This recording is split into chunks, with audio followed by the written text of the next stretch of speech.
Hello buddies. അപ്പൊ ഞാനിങ്ങനെ നല്ല അടിപൊളി നെയ്ച്ചോറും ബീഫ് കറി ഇങ്ങനെ അടിക്കാനായിട്ട് ഇങ്ങനെ തയ്യാറെടുത്തുകൊണ്ട് നിൽക്കുമ്പോഴാണ് പുറത്തു നിന്നൊക്കെ സൗണ്ട് ഒക്കെ കേട്ട്.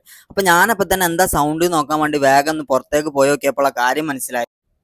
ഇന്നാണ് ഇന്ത്യൻ്റെയും പാകിസ്ഥാൻ്റെയും ഫൈനൽ നടക്കുന്ന കാര്യം അപ്പോഴാണ് എനിക്ക് മനസ്സിലായത്. ഞാനിവിടെ പോയപ്പോൾ ഞാൻ വിചാരിച്ചു ഞാൻ ഈ മുംബൈൻ്റെ സിറ്റിയിൽ എവിടെയെങ്കിലാണെന്ന്. കാരണം ഫുള്ള് പഞ്ചാബികളും ബംഗാളികളും ഒക്കെ കണ്ട് ഫുള്ള് ഇത് ദുബായ് തന്നെ ആണെന്ന് ഞാൻ തന്നെ ഒന്ന് വിചാരിച്ചു പോയി.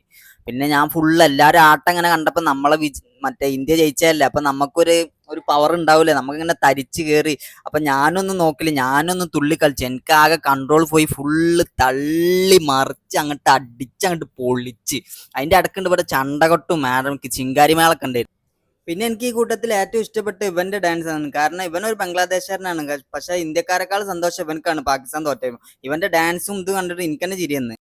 പിന്നെ നമ്മളൊക്കെ നല്ല ആട്ടത്തിന്റെ അരത്തിൽ നിൽക്കുമ്പോഴാണ് ഏതൊരു പച്ച മെയിൻ സ്വിച്ച് പോയി ഓഫാക്കി ലൈറ്റ് ഒക്കെ പോയി. അങ്ങനെ ഓന്റെ ചള്ളൊക്കെ ഒന്ന് കൊടുത്തു, പോകാൻ പിന്നെ ഒന്ന് ഇട്ടെന്ന്. എന്നിട്ട് നമ്മൾ പിന്നെ ഹരം മൂത്ത് ഇങ്ങനെ ഫുള്ള് വൈബിൽ അടിച്ച് പൊളിച്ച് ഇന്ത്യൻ ജയിച്ചതിന്റെ ആ സന്തോഷം കൊണ്ട് എല്ലാവരും അർമാദിക്കായിരുന്നു ഇവിടെ ഇട്ട്. പിന്നെ ഇവന്റെ സ്റ്റെപ്പ് എനിക്ക് കണ്ടിട്ടും കണ്ടിട്ട് പൂതി കെടുന്നില്ല. ഇവന്റെ ഏതാ സ്റ്റെപ്പില്ലേ, ഇവനക്ക് സിനിമയിലൊക്കെ ഡാൻസ് കളിക്കാൻ പോയിക്കൂടല്ലേ, ഏതാ മോനെ സ്റ്റെപ്പ്. അങ്ങനെ എനിക്ക് ആട്ടത്തിന്റെ എഫക്റ്റ് വിടാതെ ഞാൻ റൂമിൽ എത്തിയതിന്റെ ശേഷം ഞാൻ ഒന്ന് കൂക്കി വിളിച്ചപ്പോ റൂമിൽ ആരും ഇല്ലാന്നാ വിചാരിച്ചു. പക്ഷെ ആ കിടന്നുറങ്ങുന്ന ആടത്ത് എനിക്ക് നല്ല കേട്ട്. അങ്ങനെ ഞാൻ ഇനി നാളെ കാണാം, അടുത്ത വീഡിയോക്ക് കാണാം.